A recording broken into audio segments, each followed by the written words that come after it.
Welcome everyone to the Ottawa Roundtable. This was already a crisis, intersectional impact of COVID-19 and gender-based violence against non-status refugee and immigrant women across Canada.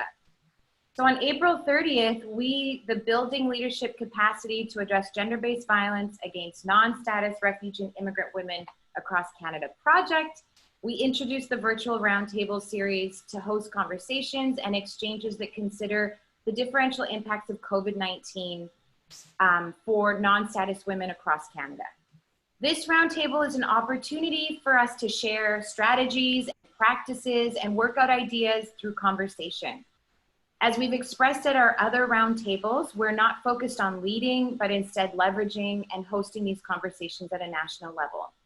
This roundtable adopts a social justice approach that suggests that more comprehensive analysis and collective discussion of social problems can yield more effective social action, advocacy, strategies, and responses. We want to start by saying thank you for joining us today. We're heartened by the number of people who registered. My name is Margarita Pinto-Perez, and I'm the Senior Coordinator of the Initiative to End Gender-Based Violence in Immigrant and Refugee Communities. Advocacy, the Ontario Council of Agencies Serving Immigrants.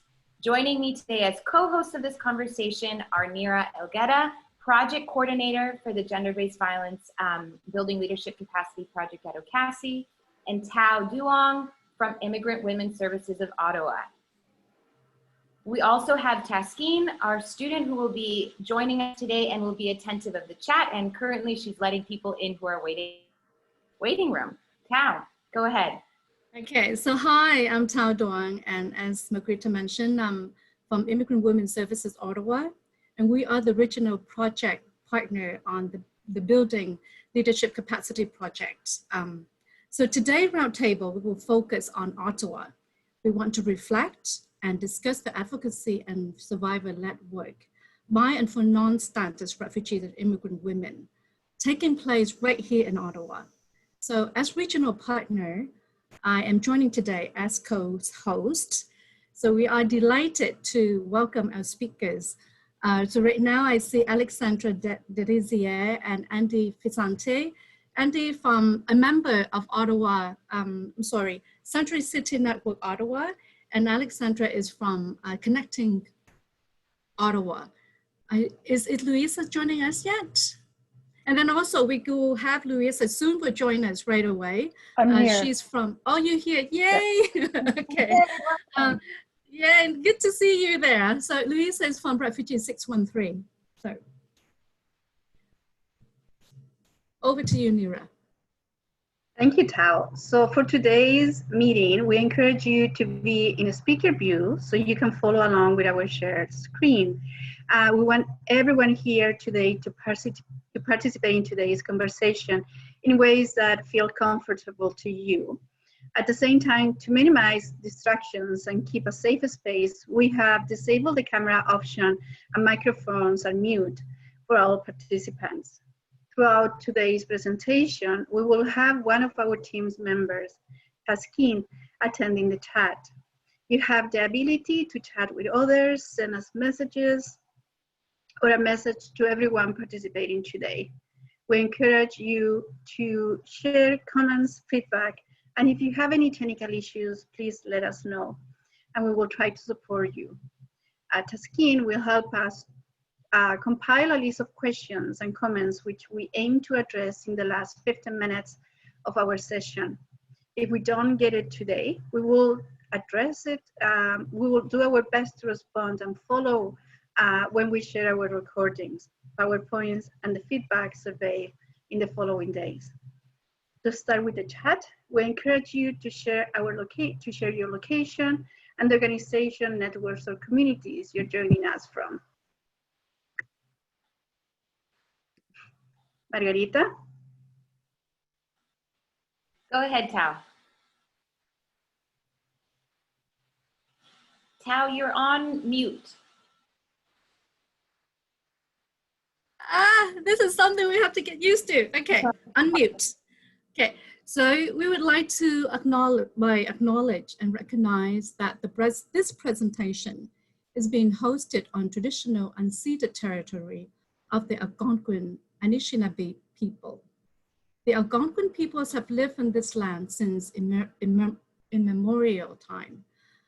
We extend our respect to all First Nations, Inuits, and Métis people for their past and present contributions to this land. We are grateful to have this opportunity to be present in this territory. Now, it is important to us to outset to express our solidarity with Indigenous communities across the Turtle Land who continue to experience colonial violence, including intersectional gender-based violence against Indigenous women, girls, and Two-Spirit people. It has been 1 year since the report on missing and murdered Indigenous women, girls, and Two-Spirit people. It is important to reflect on what it means to do this work by host these conversations in this context of missing and murdered Indigenous women, girls, and Two-Spirit people.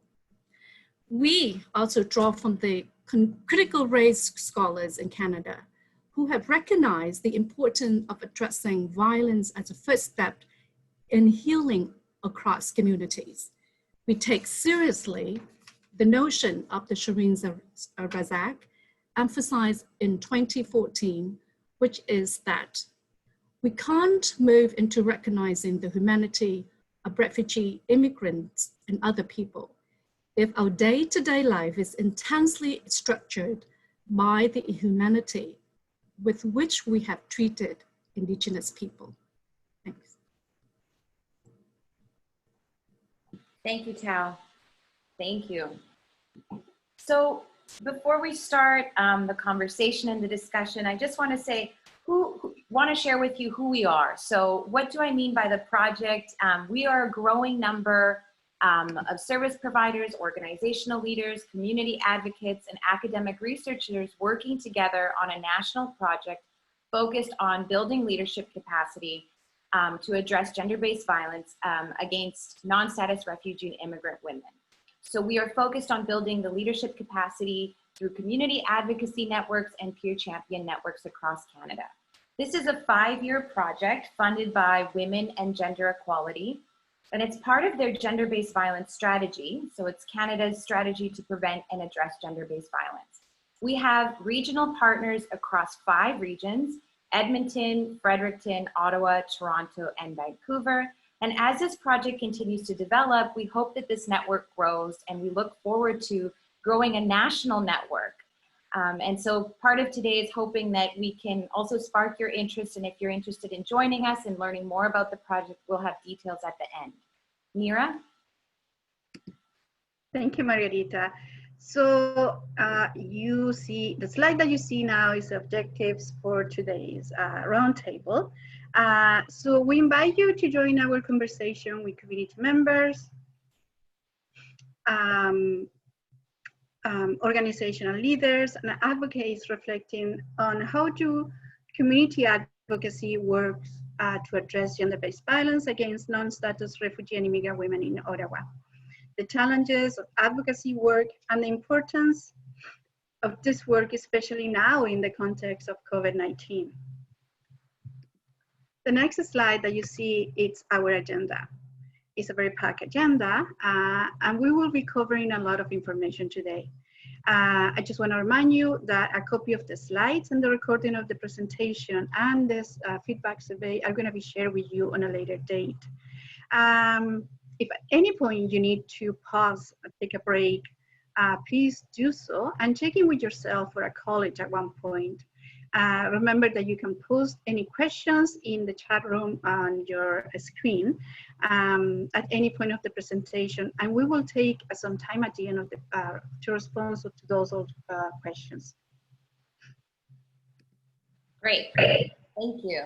So Mira and Tao, right now we're going to go on and kind of share a little bit about our project. So I welcome you. If you want to turn off your camera, that's fine, just for a little bit of less distraction. So briefly, I just want to tell everyone on the call, share a little bit about our project. So it's a very long title: Building Leadership Capacity to Address Gender-Based Violence Against Non-Status Refugee and Immigrant Women Across Canada. And this project really comes out of decades of community-based advocacy, and it's modeled after the Rights of Non-Status Women's Network and initiatives in building capacity building towards survivor-centered initiatives, by and for non-status refugee and immigrant women, with a focus on gender-based violence in immigrant and refugee serving sector that's modeled after Advocacy's Peer Champions campaign. So the idea of this project is to really try to combine these two, what we identify as promising practices, and develop kind of a blueprint so that we can adapt these in different regions across Canada. So in terms of the promising practices that it's modeled after, we are modeled after the Community Advocacy Network. The concept and the idea is modeled after the Rights of Non-Status Women Network, which is based in Toronto. So for over 14 years, the Rights of Non-Status Women Network is a grassroots network of service providers and activists, and it's been gathering together to strategize around how to best support women with precarious immigration status and how to help them deal with the multiple forms of violence in their lives. The Rights of Non-Status Women's Network uses a community-based model to be more responsive to gaps in supports for NSRI, so non-status refugee and immigrant women, as well as to develop a shared analysis of policies affecting NSRI communities. Each year, the network organizes 2 educational forums for service providers and community members on issues such as housing, mental health, sanctuary city policies, detention and deportation, and impacts of immigration law and policy for NSRI women and their families. The network really focuses on grassroots advocacy and builds capacity for developing a diversity of solutions that are not constrained by service user models. Oftentimes, for example, at training forums, they will share and exchange creative and concrete strategies that they've used to support and help NSRI survivors navigate and access healing and support despite of constraints such as this one size kind of cookie cutter model in service provision.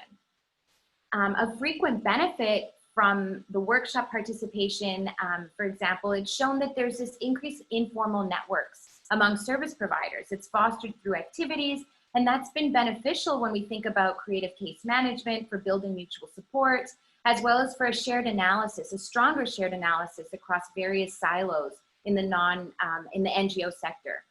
So we heard a little bit from the Rights of Non-Status Women's Network at our last roundtable, which was the Toronto focus on July 30th, and we welcome you to check out the recording and some of our summary notes. Taskeen will share our Advocacy website where we share all of those recordings in summary there, and she's also going to share the website for the Rights of Non-Status Women's Network so you can learn more. Mira? Thank you, Margarita. So as Margarita mentioned, the goal of the IRC-NFF campaign, Immigrant, Refugees, Communities, Neighbors, Friends, and Family, is to build community-based responses to address gender-based violence among immigrant and refugee communities.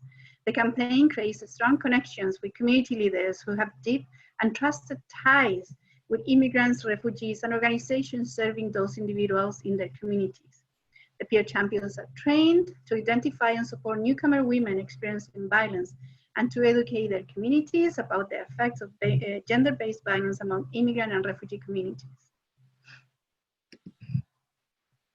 For example, what you see here is just a little sample of some of the events peer champions create for this campaign. In 2019, the cohort of 2019, 15 peer champions were trained and selected across Ontario. Peer champions have the freedom to create and deliver their community educational events in whatever form or way that fits the needs of their community. Peer champions deliver community events in faith spaces, student unions, neighborhood groups, in the workplace, or in what we have identified as entry points. So language schools, food banks, drop-in centers for seniors and for small kids. Margarita? Thank you, Nira. Great. So we are sharing a lot of information about our project, but again, we do have recordings where we shared kind of more details, background on the project. And we also shared this, which is a little bit about background and some of the highlights from our research. So when we were designing this project, one of our primary objectives was really also to test and see some of our assumptions. So thinking about these 2 promising practices, but also thinking about what they would look like in other regions of our project. So we set out to learn more about the local realities in the regions that we're partnered with, so in Ottawa, Vancouver, Edmonton, and Fredericton. We wanted to test some of these ideas. We wanted to learn what are some of the advocacy strategies that are being developed, for example, in Toronto, that align or might not align, for example, with what's happening in Ottawa or in Fredericton. So this was part of what we wanted to do. We wanted to have a better and deeper understanding around what currently exists in order to help us adapt these two promising practices. This was also really an opportunity for us to meet people. We met Tao there and build relationships. What we collected really then was like a baseline, a way for us to measure some of the learning and the impacts of our project. And we worked really intentionally to ensure that our actions aligned with the guiding principles of our project. So that means that we were focused on approaches that are trauma-informed, community-based, anti-oppressive. And what you're seeing here on the screen is really just a sneak peek of the cover of our research report, our research journey, which is what we've titled it, and the images that you see there from some of our consultations that we had across the different regions. So the artwork here is actually by Aza Barrow, which we've been working with closely. So very briefly, I just want to share with you a little bit about some highlights from our research. So our research included an environmental scan and a needs assessment. And in part of that environmental scan, we consulted with 76 service providers and community advocates in Fredericton, Ottawa, Toronto, and Vancouver. And this is just an example of one of the kind of questions that we were posing. We did like a mapping and reflection exercise, and we were asking questions around existing supports, focused on community-based advocacy and also survivor-led or survivor-centered groups. Mira? Thank you, Margarita. So for the needs assessment, we conducted focus group and interviewed more than 49 non-status refugee and immigrant women, whom we recruited through our partner organizations and the stakeholders we consulted, like Tao, for example, in Ottawa. We use a participatory, community-based, and trauma-informed approach in designing the focus groups. For example, we pilot our questions with a group of non-status refugee and immigrant women who provided critical feedback for the consultation. We also created a webinar for our community partners on how to conduct participatory research with non-status refugee and immigrant women, so that we weren't just doing research, but teaching the frontline workers of those organizations on how to do research. Great, thank you, Mira. So where are we at? We've completed the research, we've organized and analyzed our data, and now we're shaping and developing our blueprint. What do we mean by blueprint? Blueprint is really defined as like a practical, a how-to resource that provides an outline of the promising practices that we just mentioned and how those can be replicated by other organizations and adapted to other local contexts. So all of the organizations actually, and in this case, our project that received funding from WAGE, so Women and Gender Equality, are required to develop a blueprint based on the testing of these promising practices. And that's an important part of our project. So very briefly, because again, we have already presented a roundtable where we were able to kind of dive in and give a more deeper kind of reflection and provide more information about the research that we did. But I think it's important to just do a few of the highlights here. So when we did our stakeholder consultations across the different regions, we really learned about the important advocacy work that's happening. And also we learned about the important position of service providers, how service providers are very uniquely positioned to engage in public policy advocacy, in more bureaucratic forms of advocacy, and able to raise awareness on issues related to gender-based violence. And in particular, we heard a lot about issues related to gender-based violence and intersections with immigration status. It's important to acknowledge the ways in which advocacy happens and the different ways in which it happens. It can happen in ways that are considered maybe softer, such as in engaging in planning tables, national councils, working groups, committees. And it can also happen in formalized ways through cross-sectoral collaboration, through what a lot of different regions refer to as the local immigration partnerships.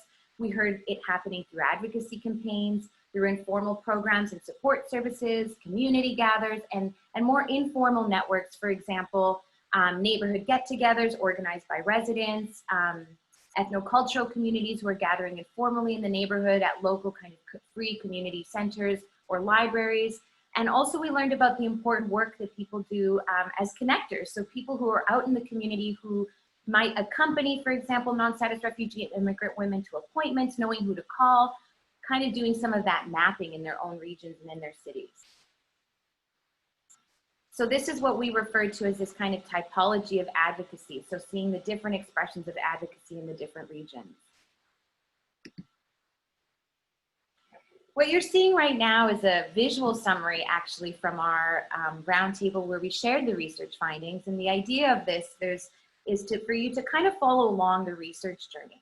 So as I mentioned, we spoke about the typology of advocacy, but we also heard from service providers and community advocates about some of the challenges of doing this advocacy work. So kind of on that right-hand corner of the visual summary, where we list some of those challenges, the advocacy chill, navigating multiple systems, the issue of capacity, and hearing from people what we heard too often is doing the work off the side of my desk.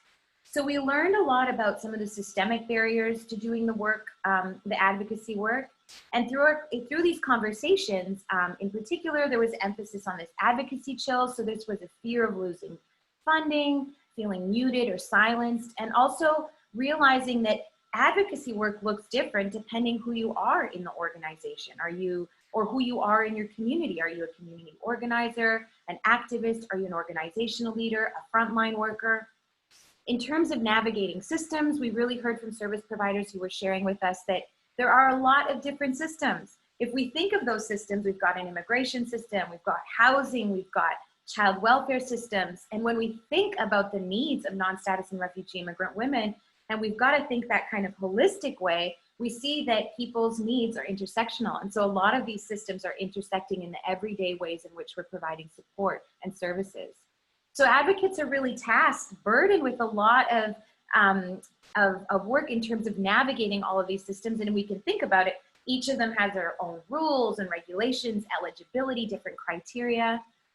So we were learning is what happens also when advocates, for example, might not know these systems well. And this isn't necessarily an issue or to blame service providers or advocates, but really thinking about the challenge of capacity and thinking about all of the information that's required to do our jobs. We also spoke a lot about this, so this kind of emphasized that piece around capacity and thinking a little bit about, so what happens when we're navigating all of these different issues, when some of our work is more on the day-to-day and also trying to meet the immediate needs. Some of this advocacy work can feel like it's happening, that it needs to happen, but it's happening off the side of our desks. So it really speaks to the way in which people are burdened and reflecting a lot of the extra work and the need for responding to immediate needs in addition to some of these bigger systemic issues. So for us, when we're thinking and gathering that information, we're thinking, okay, what does this mean for this blueprint that's in progress? What does this mean when we're developing this idea, this promising practice of community advocacy networks?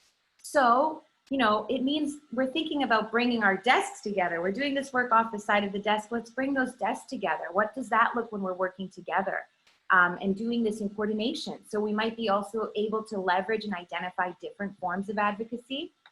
What does that look like in terms of collective impact? So when we are working together and we're working towards collective impact, if we can identify shared priorities. It also means about bridging. So thinking about creating equitable opportunities for non-status refugee and immigrant women to participate in some of these initiatives. So that's kind of the thinking, to give you a sense, like a little taster of what we're thinking about when we're doing this blueprint in progress. Thinking about how we can support the capacity of service providers and frontline workers and communities to develop these community advocacy networks. Mira? Thank you. So for the needs assessment, so we set on a journey to hear from non-status refugee and immigrant women and to hear from their impressions of the terms safety, healing, and leadership that are at the center of our project and what it means for them to be a survival. We were confronted with mainstream definitions. More significantly, what were their own definitions? How did they experience and how did their experiences and perceptions challenges our assumptions about what a survival-led project might look like. Non-status refugee and immigrant women challenged the assumptions of survival, migrant women, and leader. They also introduce us to their ideas of community forms of healing and promoting safety. They talk about promoting neutral places to access services and creating safe spaces to build community.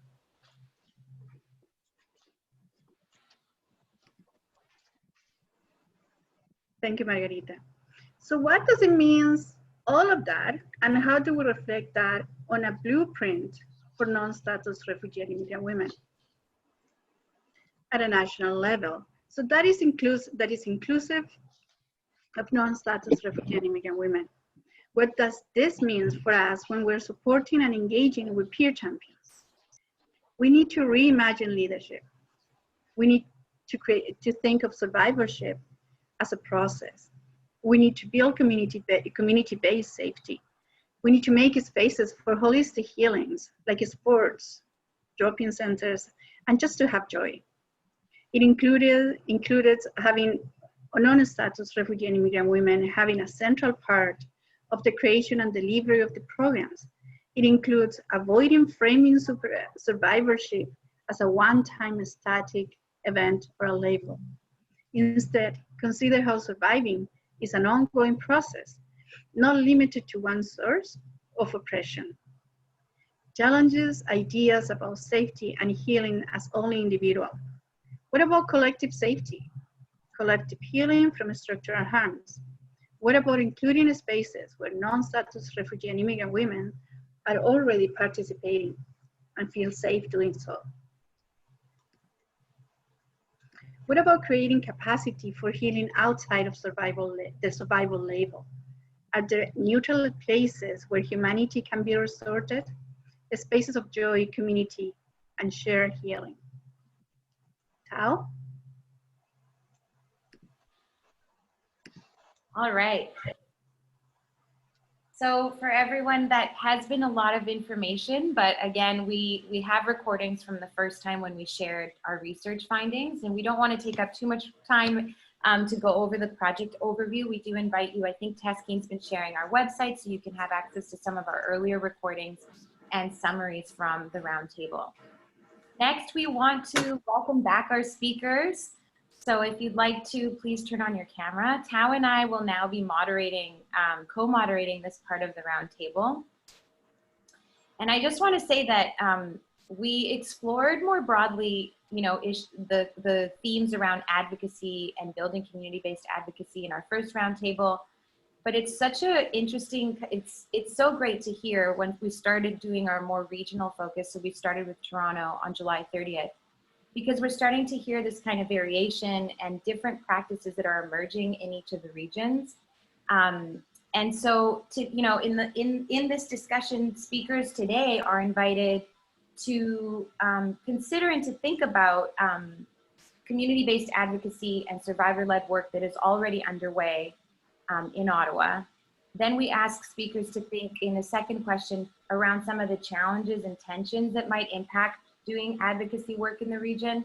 And our last question will focus and is grounded actually in the context of COVID-19. So it's really allowing us to kind of circle back and to think about the importance of advocacy and survivor-led work during this time. You know, that's something that comes to mind from that last roundtable, in particular when we're thinking about the context of COVID-19, was just thinking that we can't really put advocacy on hold. Because we have to consider kind of some of this uncertainty and what will happen, you know, once this COVID, when we return to normal, thinking about how we need to continue to push forward some of our demands and some of the demands that have been made. It was an example in Toronto. So also that's something that was interesting to speak to. Tao, I'm gonna let you take over so that you can introduce our speakers and then we can start the discussion. Yes, so I don't know, I only see Luisa, but I hope that Alexandra and Andy is on camera. So first I'd like to introduce Alexandra Dedessier. Alexandra has a degree in civil law and common law from Ottawa University. a civil law exchange with Universidad Panamerica, case in Mexico. And she was called to the bar in 2009. She has experience in labor relations law, conducted research on humanitarian issues, and worked at the Federal Court of Appeal, the Canadian Human Rights Tribunal, and the Privacy Commissioner of Canada.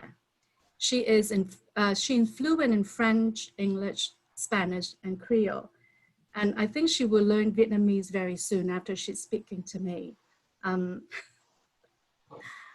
She is actively involved in all settlement and immigrant service partner with legal clinic community in Ottawa. And that's where I met Alexandra. And so it has been a great journey. And prior joining to Connecting Ottawa, she was an employee at Vanier Community Service Center, working as a lawyer on refugee pilot project at the Clinique Juridique Francophone d'Ottawa. And that is all the French that I can speak. So at Connecting Ottawa, Alexandra focused on public legal education and providing quality legal support to Connecting Ottawa's different agencies partners. So, and secondly, I would like to introduce Andy Visante. She is LGBTQ, a newcomer community health worker and in mental health and addiction for Centertown Community Health Center. Most of the work revolves around advocating for people with precarious and no immigration status at all. Andy grew up with parents without status for most of her life. They are a member of Ottawa Century City Network and currently coordinating volunteer support for LGBTQ and refugee claimants. Last but not least, Louisa Taylor. Louisa is a co-founder and director of Refugee 613, an Ottawa-based communications and mobilization hub supporting and welcome and integration of refugees. So Refugee 613 develops pathways for public engagement in refugee support, fostering learning and collaboration for service providers, volunteers, and the general public, and develops tools and resources to improve newcomer access to essential information. And this is the exciting news. I didn't know about this, Louisa, but she is also an award-winning journalist in her previous life. And in her private life, she is a sponsor for refugees as well. Louisa also provides strategic communication advice to people and organizations working for social change in Canada and beyond. So it's an honor to have you all here, and thank you so much for participating in this table, ladies.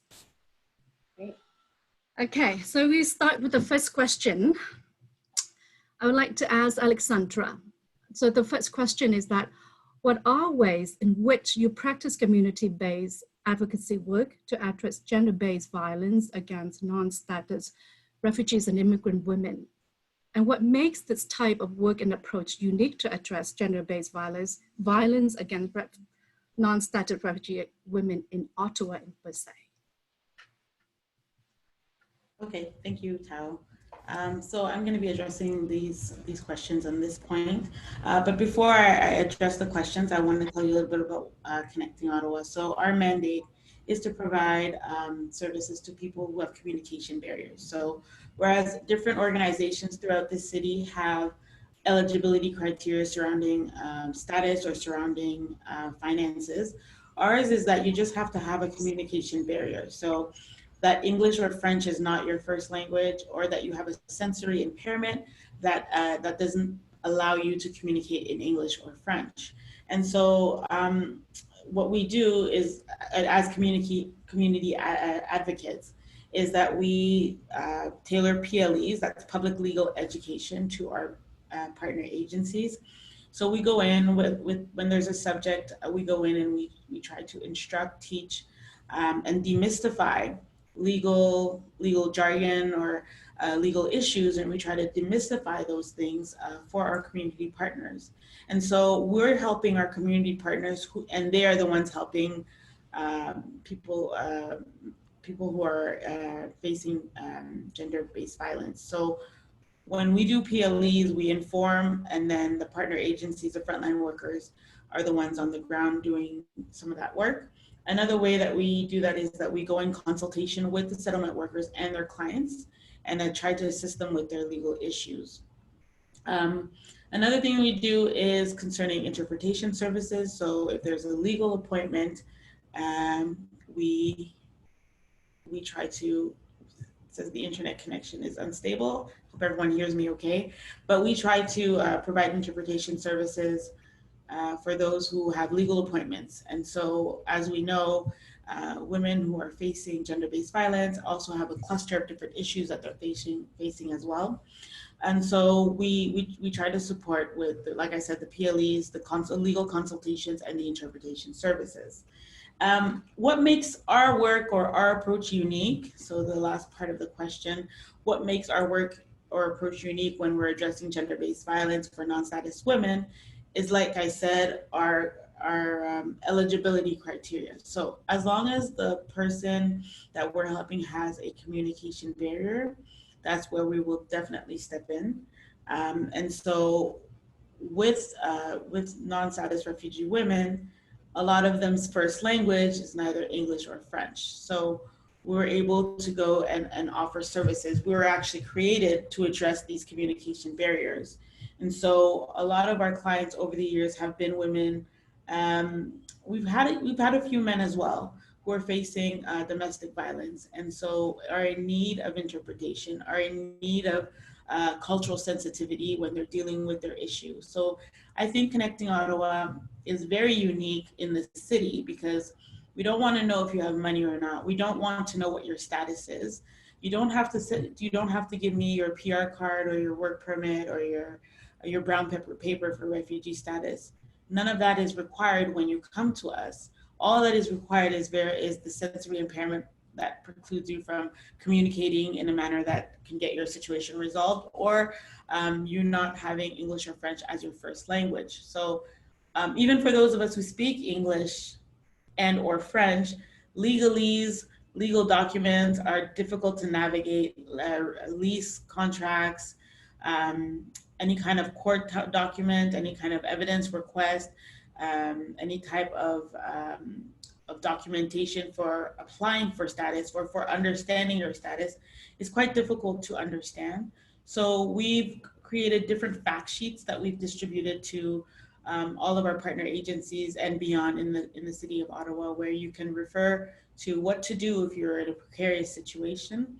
You can refer to our fact sheets, and they're in various different languages to better assist those with our clients with communication barriers. So I think that's what makes us pretty unique in this region. We are funded by the Law Foundation of Ontario, and so giving us the mandate to help those with communication barriers. And it's something that I'm quite devoted and passionate about. Coming from immigrant parents who needed me to translate for them when I was quite young, I've just really developed this affinity for the work that I do. So that is for the first question, Tao. Thank you, Alexandra.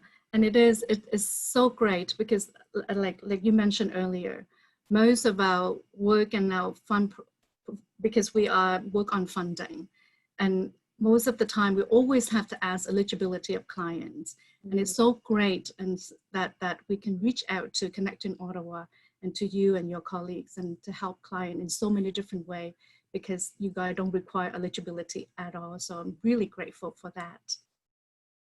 Margarita, any questions? Sure. Thank you, Alexandra, for sharing. And I think what you mentioned is so important because in addition to the language piece in terms of the fact sheets, I'm just thinking about the fact sheets that you mentioned, it's making the content accessible. Because as you mentioned, even if we speak English or French, like navigating that, and you as a lawyer saying that as well, right? That there's a lot to be learning, and probably a lot we're thinking about frontline workers and service providers. And I'm thinking a little bit about what was mentioned actually at our last roundtable was this emphasis around all these different ways that advocacy kind of takes place, right? And one of them was like this push around and this thinking around access in particular. And I wonder also what else, like in terms of the legal side, as you mentioned, is the law, but then I'm also curious like who your colleagues are, because I feel like I'm hearing about spaces where you have people with different diverse backgrounds and how much that helps in terms of even making this kind of content accessible, even more accessible. Okay, so the way Connecting Ottawa works is that we have partner agencies. So right now we have a little bit over 50 partner agencies in Ottawa, and we partner with them, and we can share information or pick up a phone call or an email when they have a specific question about a client. Some agencies, we have more of a physical presence there, or pre-COVID, we had more of a physical presence where we would actually go in a day or two a week and sit with different settlement workers or frontline workers to address legal issues, and then their client would be present as well. And so in Ottawa, we have strong presence at Catholic Centre for Immigrants, at OCISO. We have at, it's the French one, CISUC. So we're different places in the city where we can go in and weekly and deal with the various issues that are coming up with our clients. Or we can go in by appointment. So sometimes with the other legal clinics, right? Because they don't exactly do what we do. So we're housed at the Vanier Community Service Center, which is excellent because all the different programs of the city that are run through Vanier, well then one desk you have Connecting Ottawa, communication barriers, we don't ask for status. And then further down, I can refer my same client for taxes, for the food bank, to get diapers, to get formula, to get snowsuits. And so there's a variety of services that are provided with our partner agencies, so we're connected. And so it's not like a distant feeling when we're sending our clients, especially our vulnerable clients, when we're sending them throughout the city. Well, it's kind of a one-stop shop. And also we encourage our partners to use plain language. So our entire communication at Connecting Ottawa wants to be in plain language to avoid misunderstandings. And so we encourage our partners when they're advocating for their clients to use plain, basic language. Thank you, Alexandra. That's a very good point. Okay, so I will move to our next speaker. This question is also to Andy, the very same question, Andy. What are ways in which you practice community-based advocacy work to address gender-based violence against non-status and refugee women in Ottawa? And what makes this type of work and approach unique to address this gender-based violence against non-status immigrant and refugee women in Ottawa? Thank you. Hi, can you hear me okay? Yes, thank you. Awesome. I was introduced, I'm the LGBTQ community health worker for newcomers at Centertown Community Health Center. So the environment in which I support LGBTQ newcomers with or without status is in the context of health and mental health. And so I don't have any backgrounds in law or in social work, but I have been working doing social work type frontline work for about a decade. I have worked in shelters. I've worked for Advocacy for a short bit. I worked for CCI. And so I have brief understandings of how different, different organizations kind of operate and what their limitations are. And getting to know what the limitations are and really reaching out to communities and grassroots organizations like Ottawa Century City Network to advocate more in terms of looking at it through the lens of like navigation and agency. If there's one thing that I learned through growing up with my parents, it's that they weren't given a lot of agency in like the decisions that needed to be made in terms of their livelihood. And another thing which was already mentioned, was access to information. And though we operate in spaces that have tons of information, it's the way that we have access to information can really make a difference in terms of someone's livelihood and how they can navigate different spaces. So it's a lot of who you know and how much agency you're able to have in making those decisions. In my role at the Community Health Center, I run a drop-in. I'm part-time. And so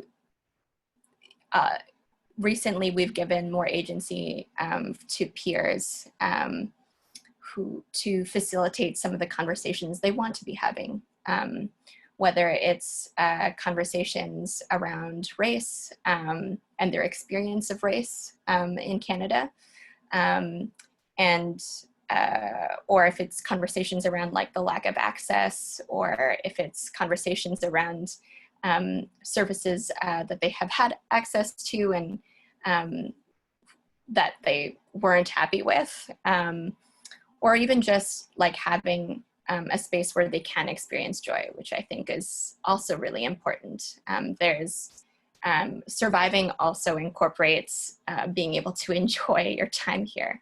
And that's oftentimes what we don't really have like a sort of referral to. Because I work with LGBTQ newcomers, a lot of the issues are around safety and inclusive spaces. And so before referring folks to like programming that's specifically for LGBTQ communities, I need to know that the coordinator or the facilitator of that program can create a safer space and who understand what the needs are for newcomers, who understand cultural competency, who have a general understanding of anti-oppression and how that plays out in different communities, even within marginalized communities. And so with one of the other pieces that I'm trying to work on with Sanctuary City is having more like navigation support. So looking at, for example, like refugee hearings. I see a lot of refugee claimants in my work. And because a lot of them don't come with their families, there's like a lot of individuals that come by themselves. There isn't really people that can sort of be there to say that, hey, like, I want you to be here, like during like their hearing. And after attending multiple hearings, I found that even just my presence as like an observer was really important to kind of hone in that concept of being like, hey, like, I know that it's precarious. I know that maybe you have family that's homophobic that don't want you to be around, and that by leaving the country, you have all these dangers, but I'm here. I'm here in this room to let you know that I want you to be here. And I think you're worth being here. And around like, there is that sort of kind of like shame, I guess, associated with not having status, like having done things that are wrong, without realizing that there's like a larger context to that the kind of barriers that particular kinds of migrants, especially like racialized migrants, go through are quite many. And that if they were imposed on folks who don't have those backgrounds, they would be just as hard. And so I work closely with the Queer Refugee Clinic here in Ottawa, that's run by a lawyer that works at the Community Legal Services Clinic. And it's really like it's a service that has helped in sort of navigating like the basics of things that maybe settlement services can't do more thoroughly. Yeah, having folks feel prepared just from like a mental health perspective, even if it's just having like a letter that says that they attended a program, might not be like a substantial amount of evidence, but it leaves folks with a certain type of control about like how they can be prepared for things. So recognizing those little things, and then, yeah, people's agency is really important. And I think that's the approach to Sanctuary City Network in terms of inclusivity and in terms of agency. Yeah. I just have a sort, kind of a question, because that you say that you grew up with your parents who has no status for most of your life. And if we to compare of today and in the past, when your parent were going through that process, is it any different now? That is it easier to get, is more accessible to informations and services now for people with no status than compared to the older days when your parents were going through that process? They're currently going through that process, so they still don't have status. And I think, honestly, it was harder before because they didn't, they couldn't see past certain things. And so like, there's like an obvious like mental health barrier in terms of like having service providers to see like a particular kind of struggle that they're going through, as opposed to being like, well, you should have done this, you should be able to do this, and then kind of like operating on like a survival mode. So like taking care of us, like me and my siblings, as a priority, as opposed to not prioritizing themselves. So there was like that aspect. I think, you know, like in working in this particular field, I've been able to communicate things to them for them to understand it. But it was also mentioned by Alexandra that it needs to be plain language.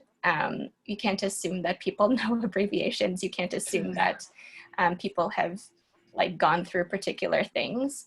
And then in the tone of presenting that as well, like there's, you know, there's certain ways of presenting information, and sometimes it's more receptive than others. Like, yeah, so it's understanding that people have different abilities in accessing information and recognizing that. Now I feel like it's possibly better because we are recognizing that people have different abilities, because we're recognizing that mental health is an issue when it comes to integrating and settling into Canada. So yeah, I would say that yes, it is like a better atmosphere in trying to navigate those systems. But again, like a lot of those systems haven't changed or have been made difficult. It's those, you know, more systemic things that we have to recognize that are continuously an issue. And because of COVID will continue to be an issue for more marginalized communities. Thank you, Andy. And thank you for sharing your personal story in that way. Thank you. Yeah, thank you, Andy. And I really appreciate the way you said that earlier about the importance of navigation and agency and that piece, and especially like you're saying, your own relationship to the work, to this understanding, like a deeper understanding around it. And I'm really curious also about the network, like the Ottawa Sanctuary City Network. Is it like, could you maybe share a little bit like about the size of that network and maybe its frequency, like in terms of meeting? Like, I'm curious also is because, as you mentioned a moment ago with COVID-19, I'm curious if that's put more kind of urgency to some of the work, or you know, what kind of role that's how that's shaped it, let's say. It has. I feel that, yeah, since COVID-19, like the network is quite large, I would say. And it was more active when it was trying to get Ottawa to be a sanctuary city, and was unsuccessful for not the best reasons, I guess. And so moving beyond that, like I think the organization is just trying to figure out how we can continue to support folks of precarious and non-status through our own like community networks, whether that's, you know, like, and it's very like, it's more of like volunteer, like frontline stuff, like very basic things like delivering groceries or getting people to like appointments, or like talking to landlords around issues, things that like typical like folks working in, you know, like organizations within settlement have barriers too, because they have multiple clients. But say if like there is a volunteer designated for one client, then there's like a, you know, there's more chances of like that client like knowing how to navigate things with like another person. So that's how we're operating at the moment. Again, like it's not a sustainable model, I should say, because it's reliant on volunteers, right?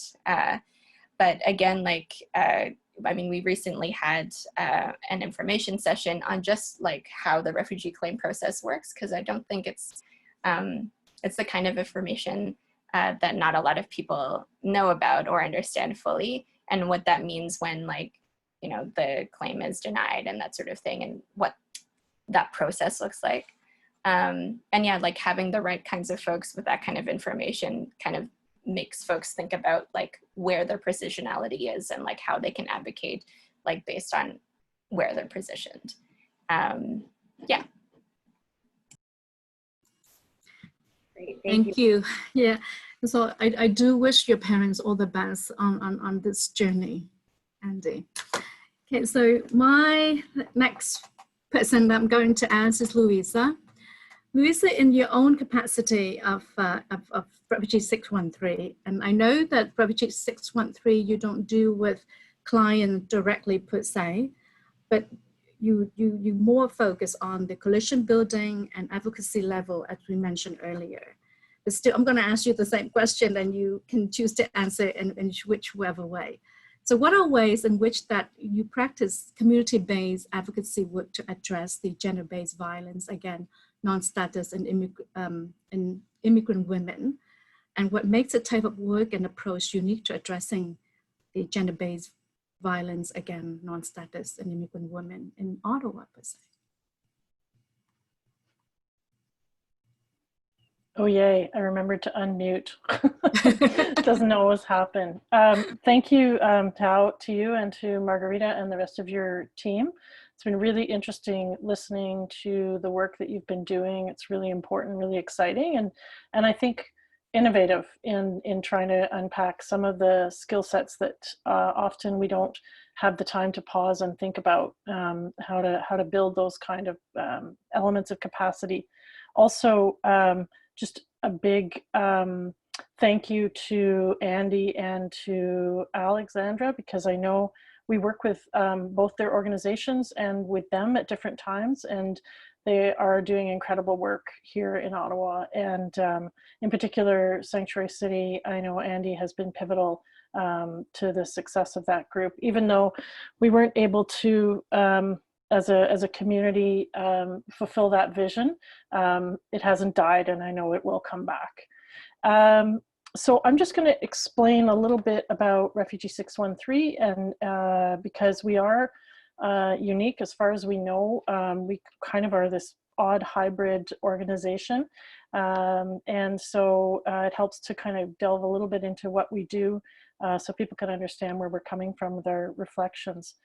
First of all, for those who are not familiar with the Ottawa area code, our name is Refugee 613 because 613 is the area code here in Ottawa. And when we started in 2015, in response to the upsurge in public interest in supporting refugees, specifically Syrian refugees, we wanted to really ground ourselves locally, and so that was the name we took. And so we're really a project created by a coalition of local service providers, private sponsors, volunteers, others working, already working with refugees and with long history of doing so. They came together in that moment in 2015, well, sort of I was a volunteer, and realized that we needed a way to maximize the subject expertise and the services that already exist in the community. And what we really felt was missing was some form of communications vehicle to sort of, to fulfill a number of needs. And so what we do now is still grounded in those original three main areas of work. So we call it inform, connect, and inspire. And the inform part is quite literally providing information to the public or to our partners. So people, we do that through convening stakeholders. We have a stakeholder group that meets roughly every 2 months, and it includes service providers from settlement, school boards, private sponsors, the food bank, the Ottawa Police, faith groups, basically anybody, Connecting Ottawa, CHCs, anybody who serves or supports newcomers in some way. And of course, many of the people at the table are themselves refugee newcomers. And so that's creating a space where people can come together and hear from each other what the emerging issues are, find solutions together. Often what happens is that just by airing their issues, another partner may be able to help them solve it, or they will decide to do something together. What we're listening for as Refugee 613 staff at those tables is we're listening to learn, to make sure that we understand what's happening on the front lines, so to speak. We're also looking and listening for anything that we see has a potential communications solution.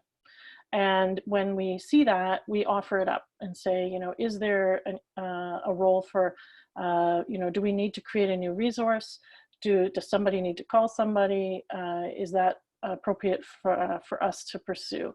And then we will go from there. And so that's how a lot of really interesting work has developed. The other piece, and under the informed part, is increasingly we do strategic communications advice. So sometimes that is to our partner agencies who say, we have this initiative, we don't know how to promote it, how to get word out, or it is to the people around our stakeholder table who want to do some advocacy. The form of advocacy we have done has been rather quiet. It's mostly, I would call it more public education. And we actually are, one of our goals for the coming year before COVID hit was to develop our a really focused advocacy strategy to determine what our voice is and when we use it. And then finally, we do some direct service to refugee newcomers, especially in the space of digital messaging. We have a WhatsApp group that we started as a pilot for Arabic speakers, just to test the value of that tool. And the answer was it's highly valuable. We now have 500 people in that group, and we provide them with settlement information and referrals. And by referrals, I mean not individual referrals, but answering people's questions 9 to 5, Monday to Friday.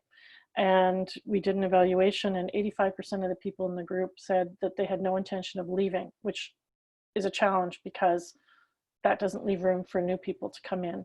But it's become part of their lives, and it's a network that they can turn to. And so we've applied that learning to other communities as well, and the idea of feeding information into existing networks is really we found a successful one, and strengthening those networks by connecting them with trusted information has been really valuable, especially under COVID.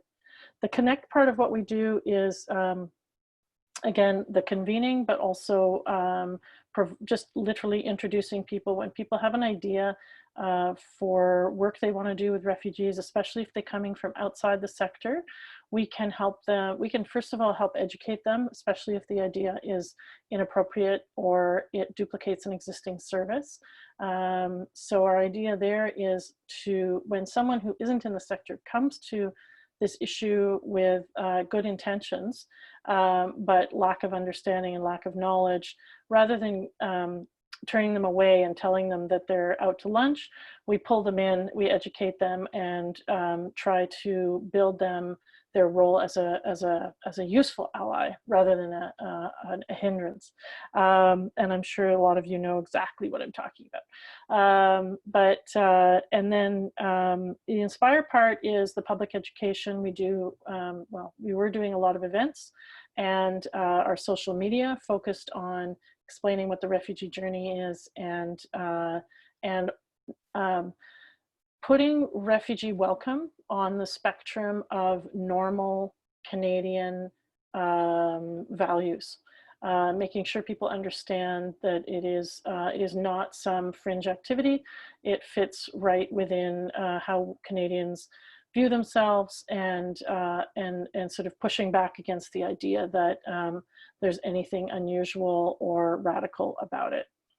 So that's really what we do. And in connection to the topic today, I think because what we've really seen happen since COVID arrived is an affirmation that information is itself an essential service, and that it's not often seen that way. And so we kind of fill in the spaces between the subject experts and getting their information out, and also the newcomers who are seeking information.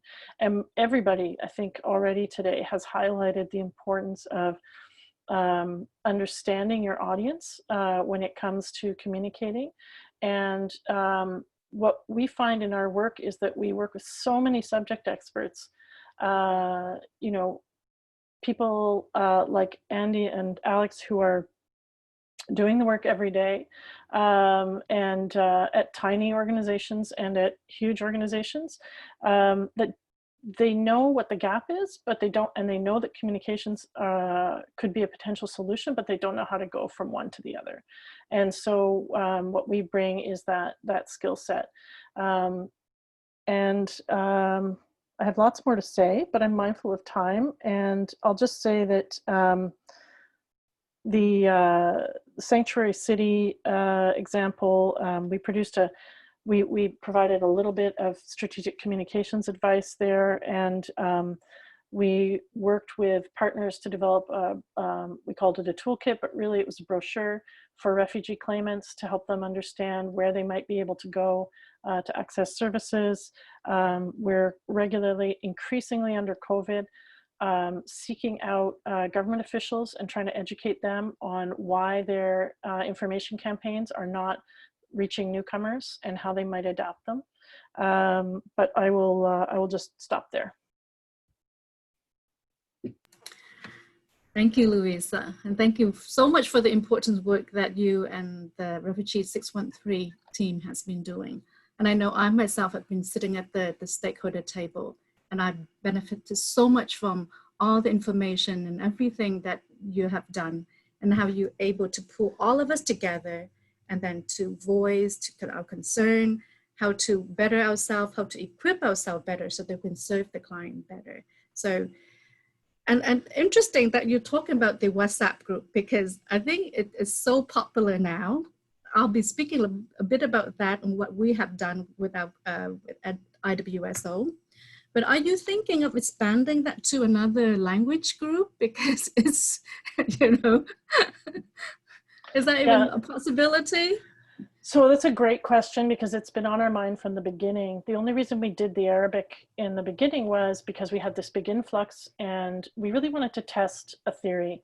If you know, we know that diaspora communities across the world rely on digital networks. You know, it's a source of community strength and community information, and they're an incredible asset, and that they spring up wherever there's, you know, really literally more than a handful of people who are turning to each other for assistance. There's one in Ottawa formed by Burundians who were living in the city shelters and felt that they weren't getting enough information and help, and some volunteers networked everybody, and now they have a thriving group of over 200.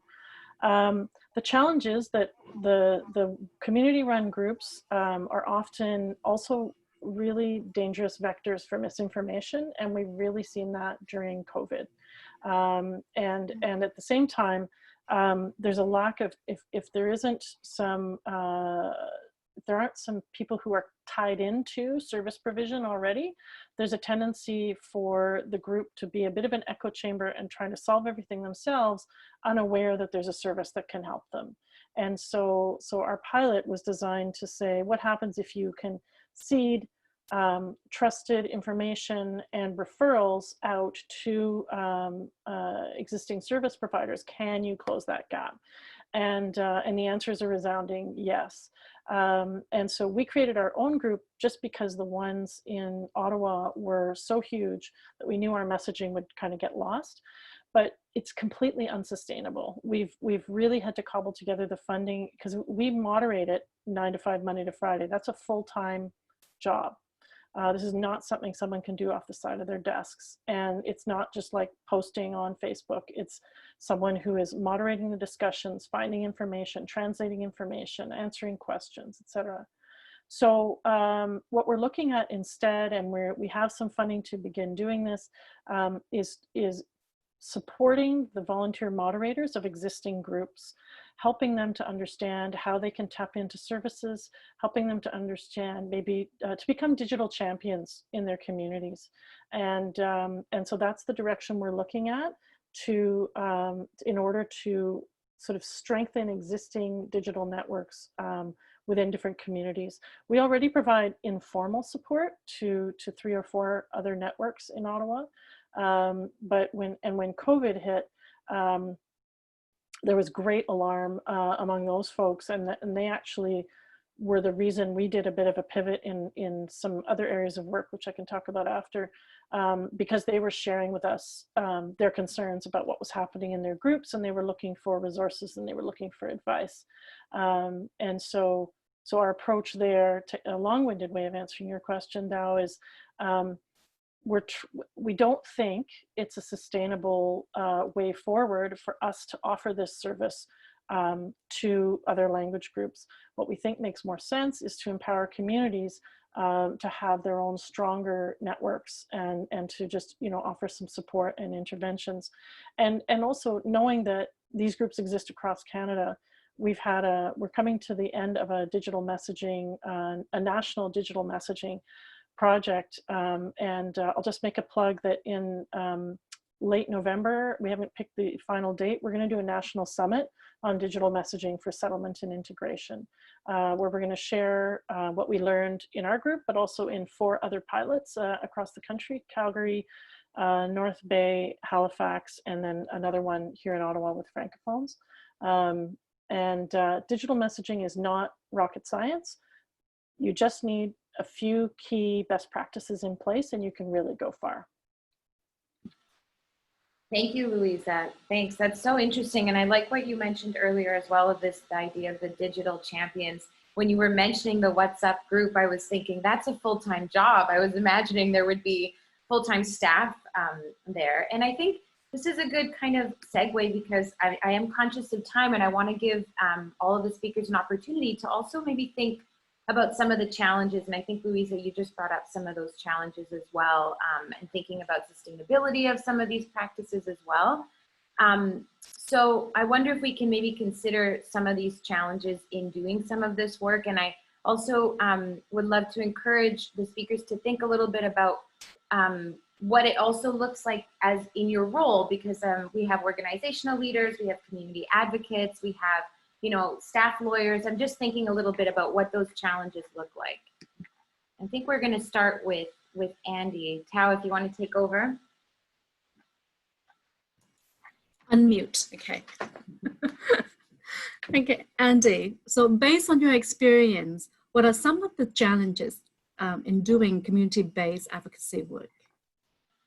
And before Andy starts, can I just ask that I was just reading from the chat. We encourage all our participants, if you have any questions for any of our speakers, please feel free to post it there, and then Taskin or Nira will help us to navigate that. Thanks. Okay, please, Andy, sorry. Oh, good, thank you. I think for me specifically, the work is very close to my personal life. And so the disassociation is challenging, and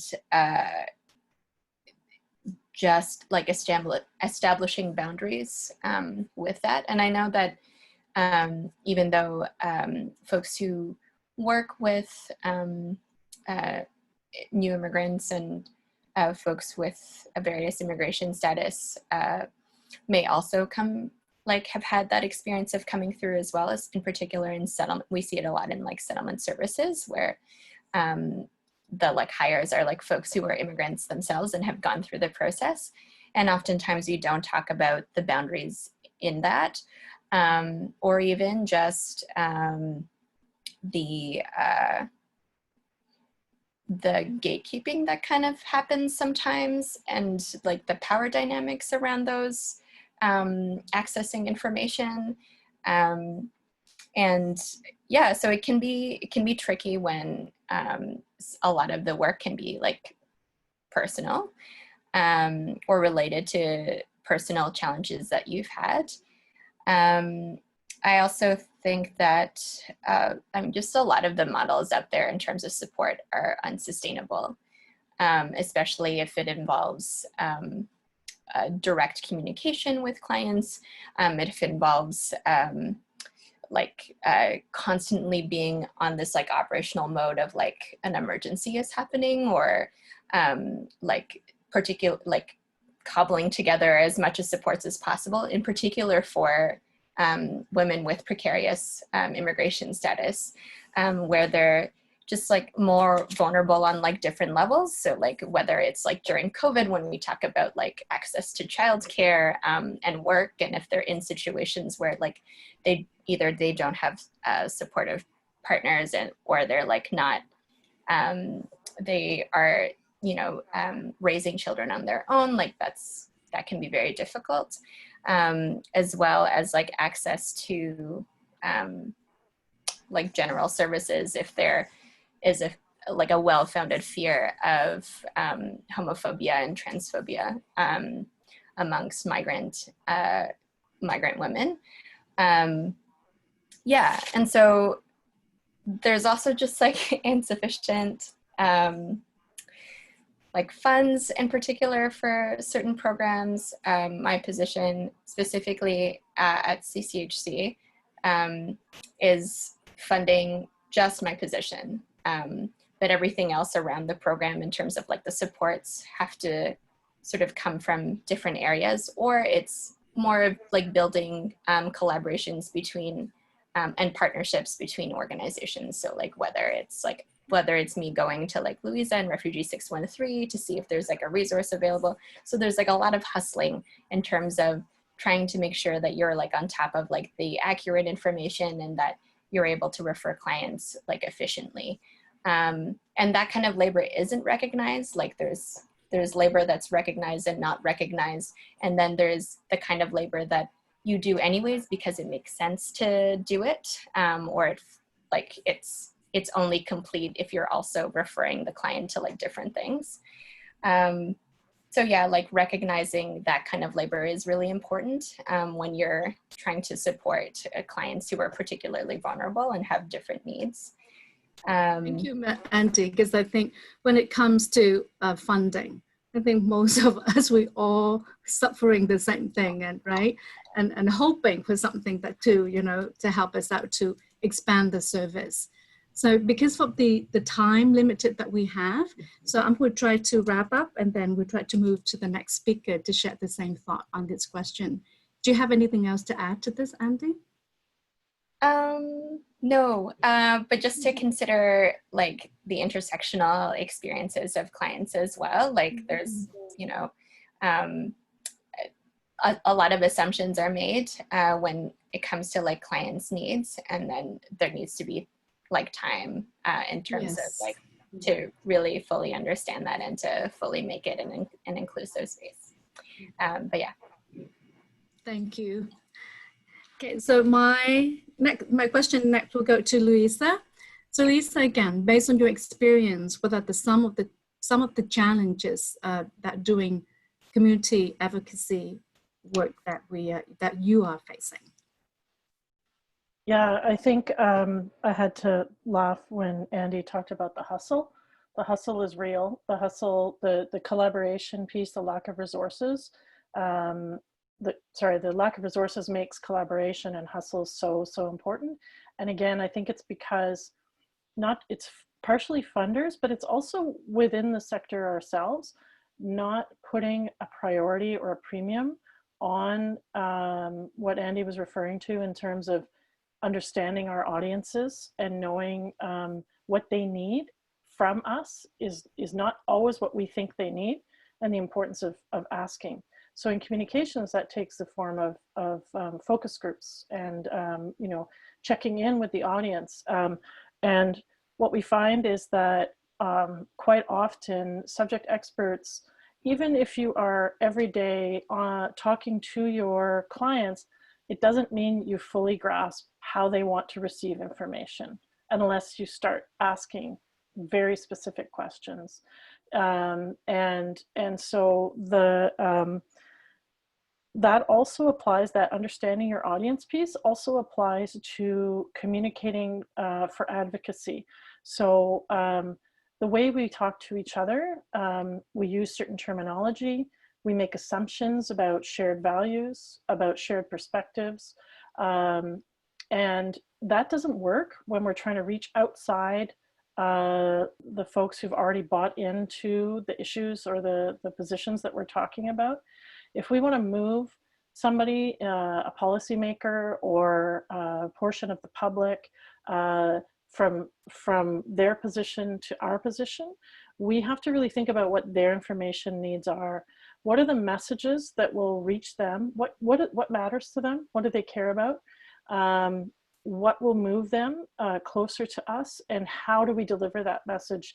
You know, is it a brochure? Is it social media? Is it a documentary? Is it a one-on-one conversation? And so I think there's a tendency by those of us who are in the issues every day to think that how we communicate about the issues, whether it's in terms of informing newcomers of essential information for their well-being, or it's communicating to others about the issues and about trying to affect change. In both cases, we tend to assume that we tend to just talk the way we talk to each other.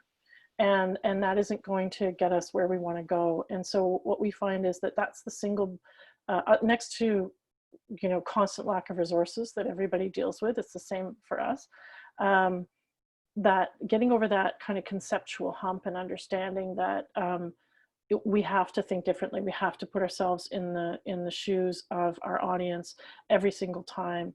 And unfortunately, with that, you know, the bad news there is that means it's never one size fits all. You know, when we've had a lot of program funders or implementers who've come to us lately and said, okay, tell us which languages should we translate this fact sheet into? And so we have to like dial it back. Who are you trying to reach? Is a fact sheet the best way to reach them? Maybe you need video. Are there literacy issues, etc.? And so people tend to want like, you know, just one answer that's going to work for everybody. And that's not the case.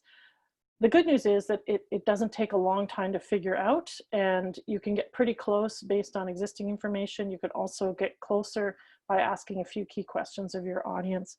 So I would say those are the main challenges, the kind of getting a mind shift and understanding that everything from the terminology we use, the content that we provide, the format and the tactics, we have to think through those things, and we don't necessarily have that capacity in the community as much as we want. Thank you, Louisa. And I always, you know, used to say this thing is that you say that we have to know our audience, but that sometimes our audience, they don't know what they don't know. So they don't even know which question to ask. And sometimes to navigate that is really difficult and a lot of time consuming. So yeah. So our job is not easy. No, and that's why you ask lots of questions. And sometimes they're questions that sound weird that you wouldn't normally think are going to get you where you want to go. We found under COVID a lot of people making assumptions about how their clients are receiving information. And once we start asking, it's a completely different story. But the clients aren't necessarily speaking up about these things. True. And I think that speaks to what Andy alluded to earlier in the power dynamic. Thank you, Louisa. Margaret, have anything to ask Louisa? Or should I go next? Because I know that you're looking at the time and we say, oh, we're going to cover everything. So we will try. But it's so interesting. So we want to hear everything that anyone has to say, right? So my next question to Alexandra, it was the same question to Alexandra. What are some of the challenges in doing community-based advocacy work that you are facing? I'm looking at your picture on the screen here. So there are a lot of challenges, a lot of challenges that I could speak to. I'm going to pick a few. Of course, funding. Funding is always an issue, but it's not the same for us. I can say that La Foundation, our funding has been secure. The reason funding impacts us is because depending on the funding changes of our partner organizations, we will be impacted. So I'll give you an example. When there was cuts for legal aid, for example, for refugee claimants, well, we were kind of in a panic mode because that means an influx for us. And we are a very small organization. There are two full-time employees, myself and my colleague Liz, who are lawyers, and then we have our project manager who's part-time.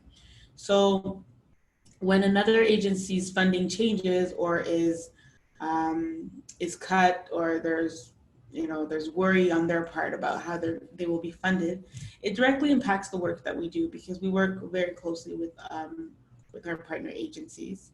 Our role is to build their capacity. So as soon as they face funding crisis, it's like a ricochet. We will feel it as well.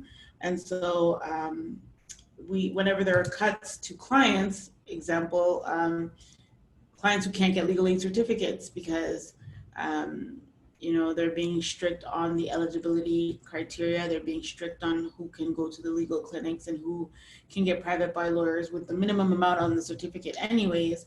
So whenever the clients are facing cuts, then it impacts us directly because automatically there'll be an increase in the public legal education I will do. There's one that I do specifically on how to be successful at a refugee hearing. And a lot of people are doing refugee claims and not understanding the legal definitions of a refugee, a convention refugee, and not understanding the legal definitions of a protected person. So there's a lot of work to be done there because I think as Louisa was saying, sometimes the information they're getting from their community is not the right information. So it's getting everyone into the same room, trying to figure out what they've heard and then just deconstruct that notion of how refugee claims used to work 5 years ago, 3 years ago, 2 years ago, right? There's a lot of WhatsApp experts that are coming up with all kinds of things. I have seen websites, I have seen WhatsApp posts of telling people what to do and where to go that are completely false. So whenever funding is cut somewhere, we will inevitably feel it at Connecting Ottawa. Another challenge that I face myself is not being able to do as much as I used to be able to do. And so to explain that is that when I started at Connecting Ottawa, we were still new. And my predecessor, Nathalie Droulet, she did an amazing job as to getting this project up and running.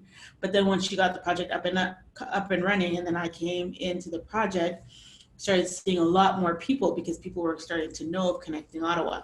So I went from being able to go into 2 different partner agencies twice a week to now then going once a month to now just being able to do public legal education. So the demand is growing, but the staff is not growing, and the demand is out there.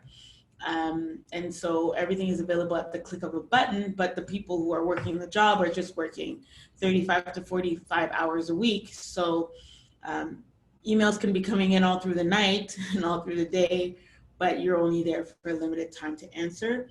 And that leads to the next challenge, and we all face it as frontline workers, is compassion fatigue. It's being exposed to all kinds of issues day in, day out, and that takes a toll on you.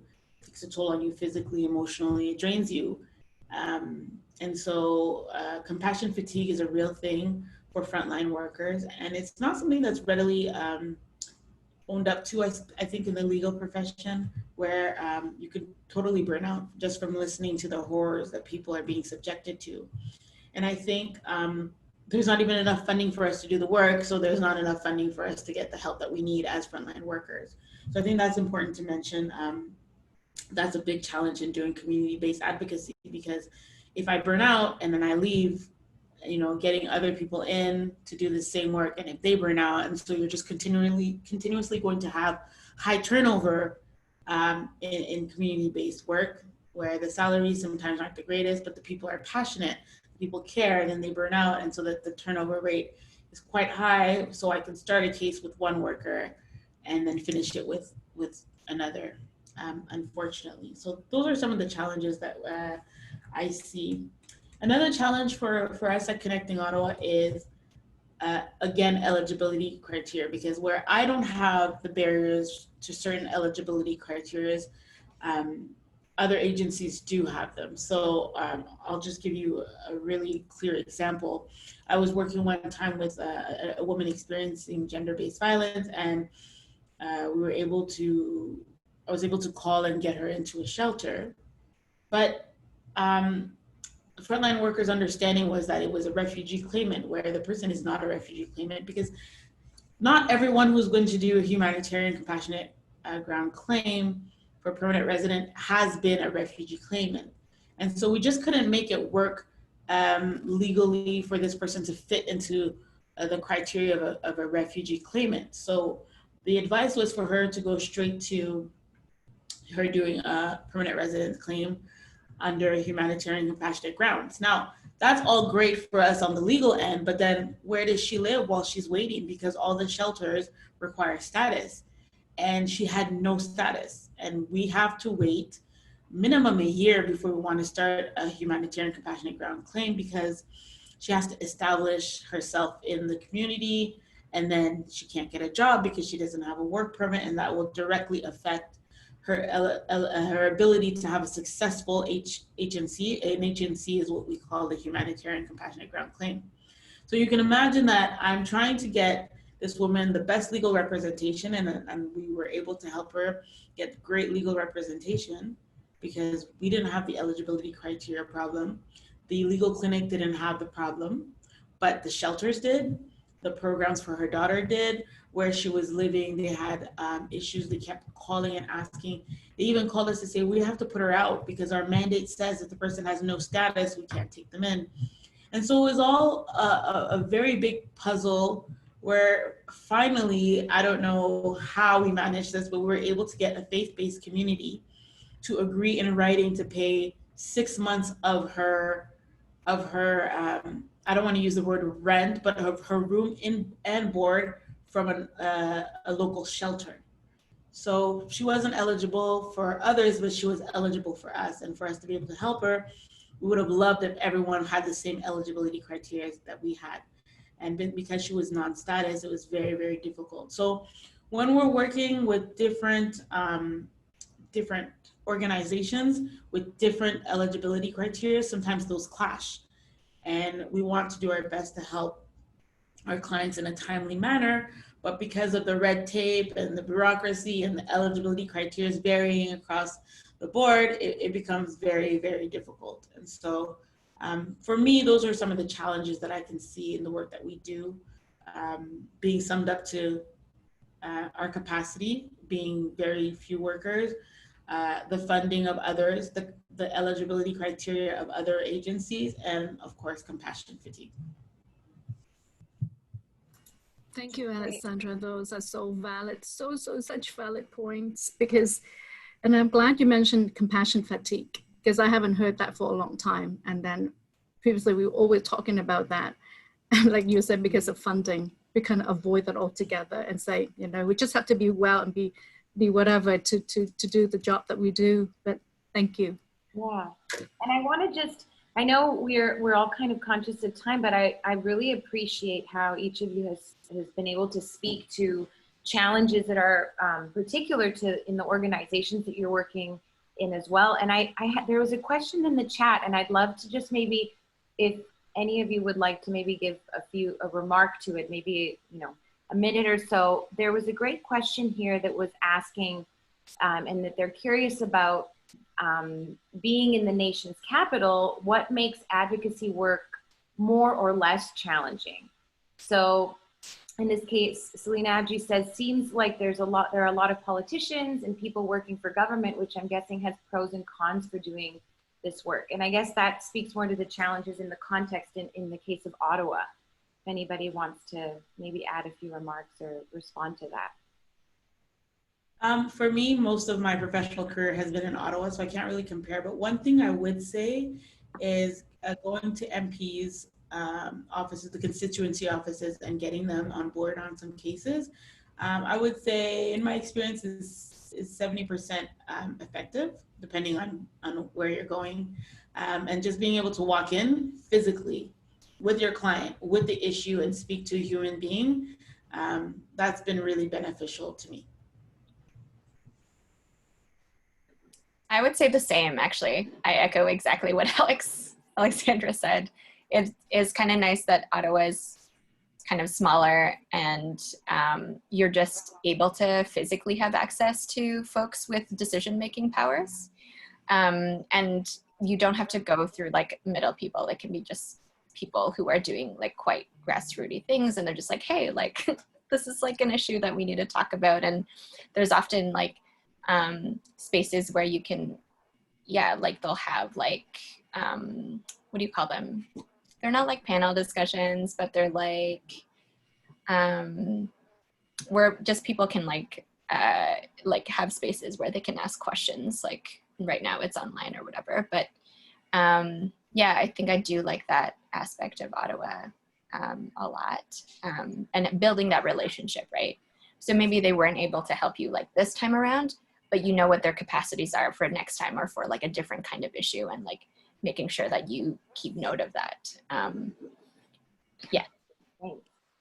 Actually, I was going to say exactly the same thing, because we all have done that, and it is quite, like Alexandra say, quite effective in so many ways when we do that. So yes.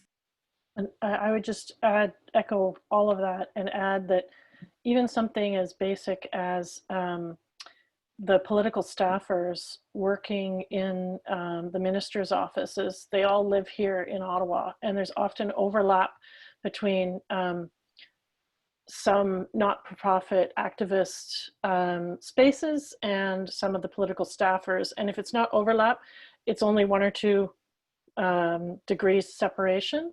So it's sort of, I think, an advantage in terms of federal level connections. And I know that we have benefited from literally being able to find out who in a minister's office is in charge of a program, and picking them up and making a call or going for coffee to understand more about their goals, and just so there's a bit more relationship possibility there. And so what I find that helps us most with is just understanding where things are, how things are happening, if we want to engage on that level. Thank you, Louisa. And I think you're right. That must be really helpful to have kind of this, like almost power mapping or understanding the way decisions are made. Must be really helpful. We're gonna now move on to, we're kind of getting near our last question, which is more focused on COVID. And before that, we're going to just have Neera come back on and share a little bit to kind of introduce this context of COVID and the final question for our speakers. Thank you, Margarita. Yes, so COVID. We can't have a roundtable on gender-based violence for non-status refugee immigrant women without touching in on COVID-19.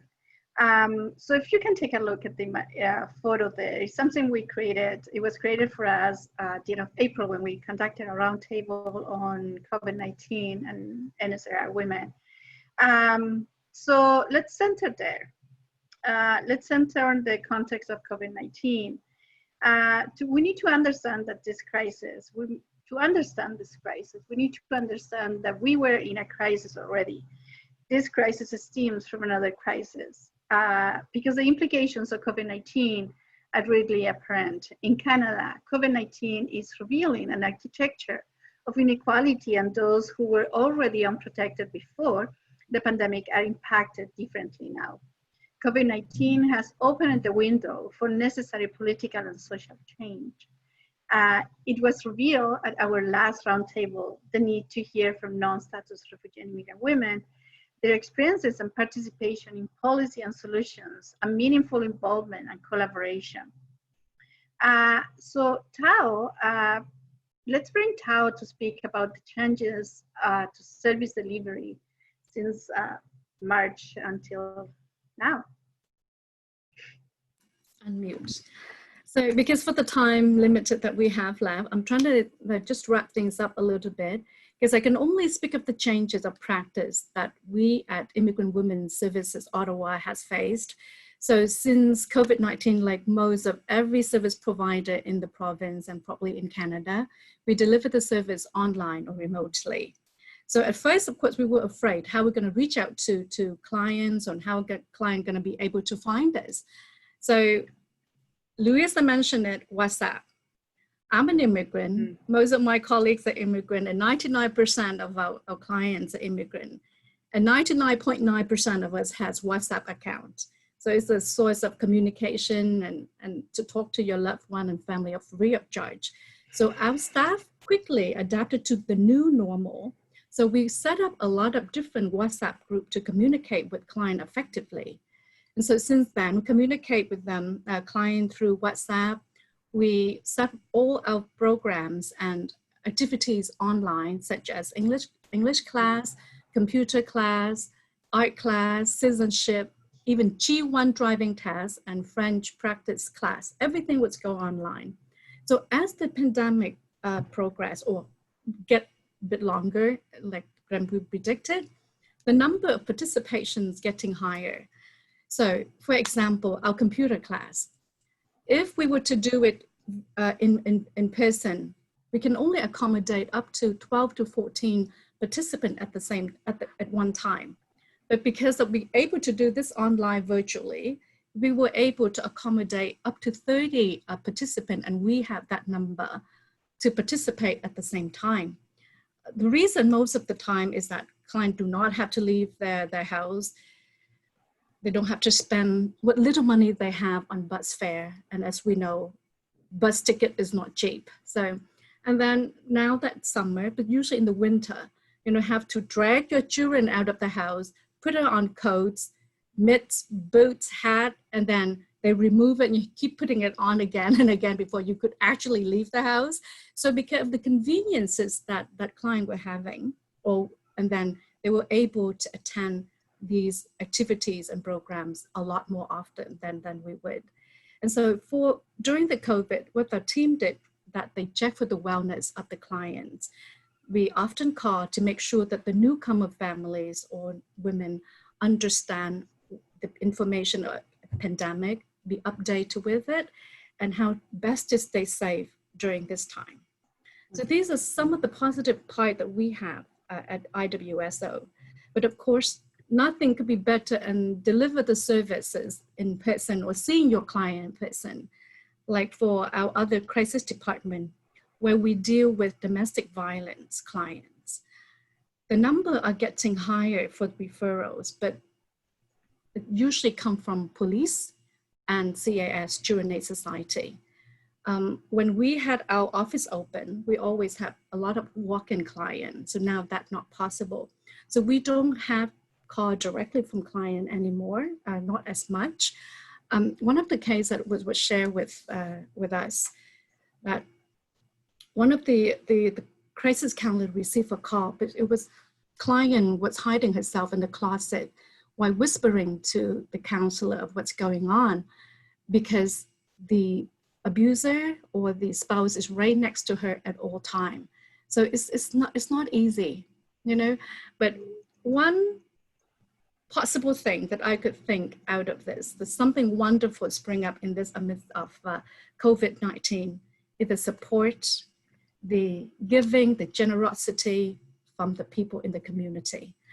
And like I have received so many phone calls, so many donations, such as diapers, formulas, just say, we want to donate and what can we do? So I will collect them. And then we have a different kind of phone calls from clients just offer to do delivery, anything that we need, people just do that. So the community just comes together.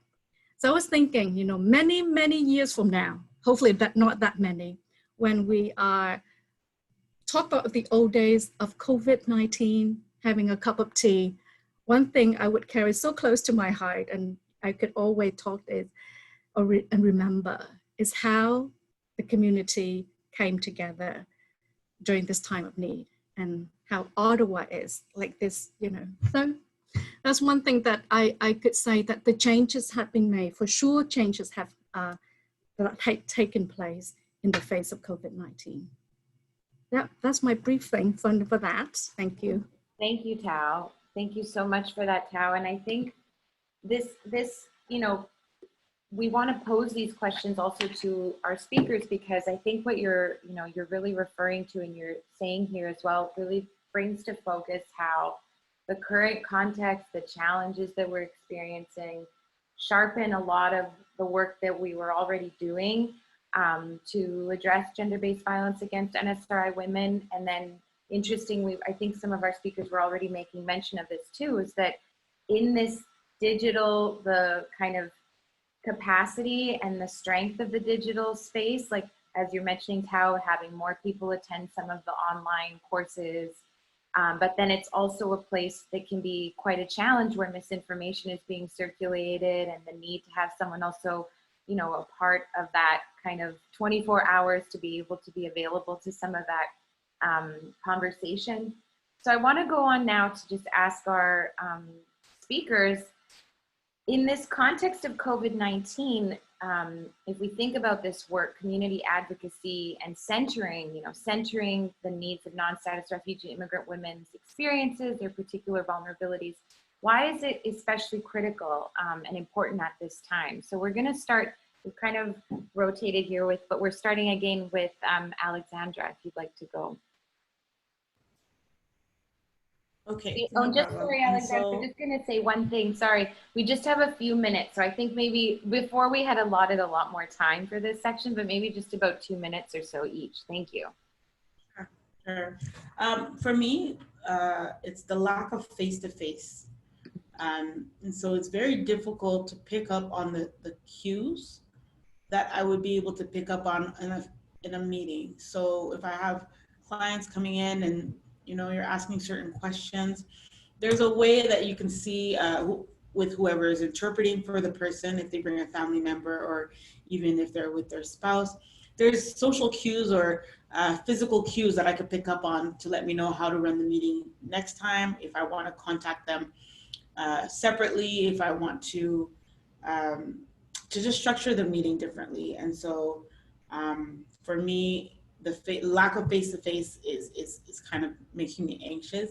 Also, just not being physically where I was located. So I had access to social workers, counselors, I had access to emergency shelter, people who know their way around the emergency shelters. I had access to diapers, formulas, addiction counseling, and now everything is more digital and so I feel like things are falling through the cracks. And one thing that I worry about most is right now I feel like it's the calm before the storm. It's very quiet. And I spoke to my colleagues at legal clinics and they're saying, yeah, it's very quiet, meaning people are waiting to be able to come back in physically. And I feel like we're not going to be able to deal with the influx of what's coming our way and that we're going to be inundated. So in a nutshell, those are my concerns.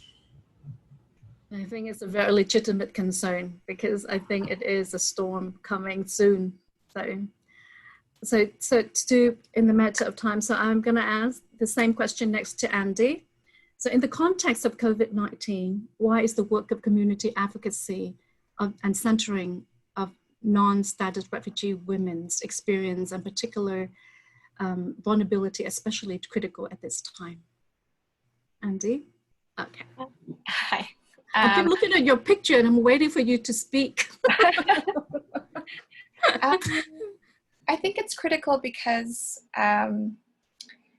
we're in this socially weird space where we have to be in isolation and we have to be creative in trying to communicate with the clients that we work with.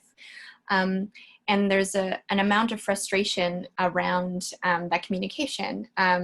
Although like being able to have like the digital access of space, it's not accessible to like a certain age group of folks, or who have limited access, or who don't have particular kinds of like equipment to be able to access digital things. And then if you can't have someone show things in person of how to access those things digitally, it's really hard. And on top of that, it's so like being more available because of those limitations is a thing that has needed to happen. And whether that's like at the moment, like we're trying to coordinate like pride picnics for the drop-in group, where people have to be registered because the group is like fairly large and we want a certain number of people in the park. And so that there is some kind of like connection that's like in person, but also like within like a safe kind of context and with all these kinds of things that are happening. And so, yes, there's like, in this context, it's about the organizations and like the community work that like who have been like consistently innovative in the kinds of ways in advocating for clients. And if you haven't been on top of being innovative of how to like create space like on the spot to be able for clients to have access to it, then like the service isn't like relevant enough. Like it's such an immediate thing, because like beforehand, it's like when you have access to like social media platforms, you're like, okay, like organizations need to be like on top of that kind of skill. And now it's kind of like more heightened and like highlighted because of COVID. Because if they weren't on top of that before, now they're like forced to kind of like be in that sphere in order to like have other inclusive spaces and to be creative about serving clients. But yeah. Thank you, Andy. So Luisa? So in the context of COVID-19, why is the work of community advocacy and centering for non-status refugee and immigrant women experience, and particularly the vulnerabilities, especially critical at this time? Sorry, I think that someone said to me a few years ago, I think it might be a common saying, but for me it was a very clear kind of summation of the situation we're in now, which is that there's nothing like an emergency or a crisis to show you all the holes in your safety net. And I think that as the other panelists have highlighted so well, you know, the intersectionality here for NSRI women, you know, means that there are some pretty big holes there in our system. And the area that we're looking at in terms of information and communication, I do see, you know, the challenge is how to ensure that immigration status and language in particular, and literacy, are not barriers to being well-informed and protected and able to make good decisions for you and your family. And so that's sort of the piece that we're focusing in on. And we're seeing a lot of room for building capacity within the community to do more in that. And so we're quite excited about that.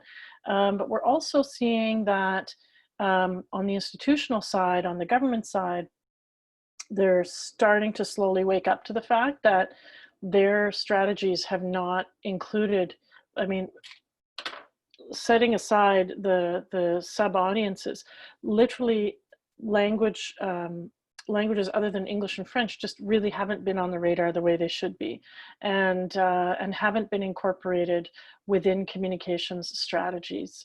Here in Ottawa, everyone is so complimentary and excited about the social media work that Ottawa Public Health is doing. It's fantastic. They are doing a great job, and they're reaching people on Twitter and Facebook with very witty, effective content. That's useless if you don't speak French or English, and if you're not frequently on Twitter and Facebook, which the majority of our audience, frankly, is not. And so the trying to get that through to the institutional communications teams, we're starting to get some traction, we're starting to see that they're starting to ask the right questions, and that simply taking a fact sheet and translating it into 30 languages and leaving it on your website, where it's impossible for someone who doesn't already have the computer savvy and the language ability to navigate through your website to find the fact sheet, just is not enough. So I do see some, at the same time that it's so critically important to close those gaps in our safety net, and you know, that's what keeps us up at night, is thinking about who are we missing.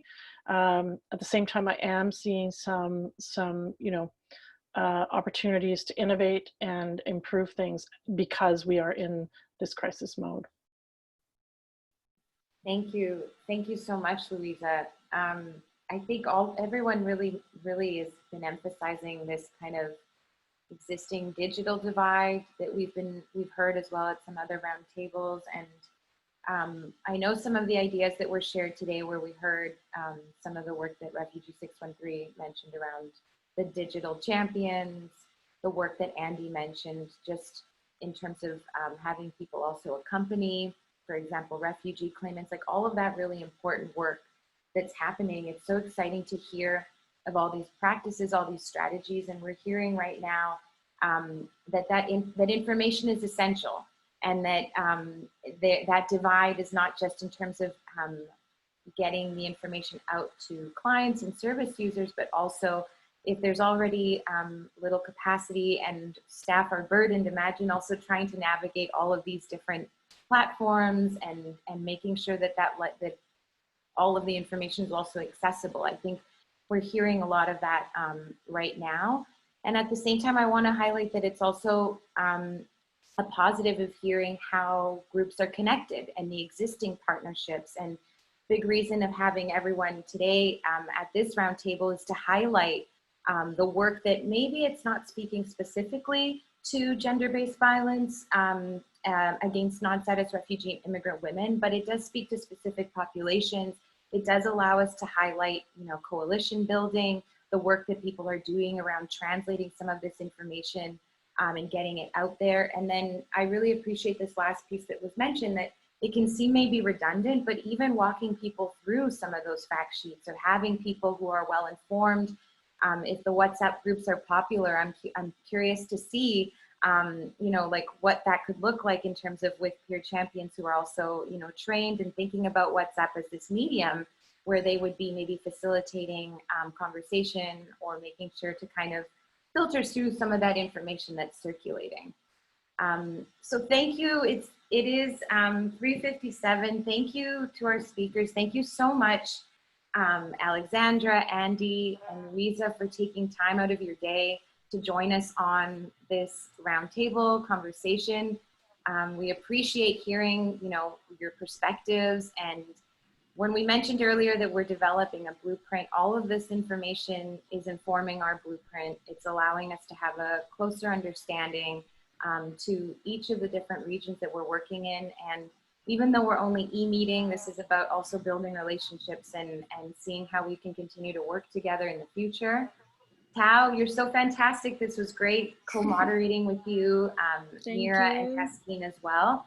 I just want to share with people that, you know, a big part of this hosting these roundtables is to spark that interest, to see for folks who are in Ottawa. If you're interested in our project, please, we have other upcoming roundtables, and we will be hosting, it's very likely not going to be in person, but a virtual type of unconference that we plan to have in the fall of this year. So where we'll be able to kind of bring together and continue to materialize and to work towards this blueprint together. If you would like to participate in the next roundtables, we encourage you to do so. We will be listening to folks in Fredericton, in Edmonton, and in Vancouver. We also encourage you to be a part of our mailing list. We have a contact list that we have been sharing, and we encourage you to share your emails with us so that we can keep you updated. We have visual summaries. We have summaries that we will have up on our website. And everyone who's registered, we will also be able to follow up. So that is an intention that we have, to follow up with everyone who's participated in these roundtables so we can give you a synthesis of what we heard and what are the next steps. So thank you, everyone. Thank you to Thank you very much. Thank you.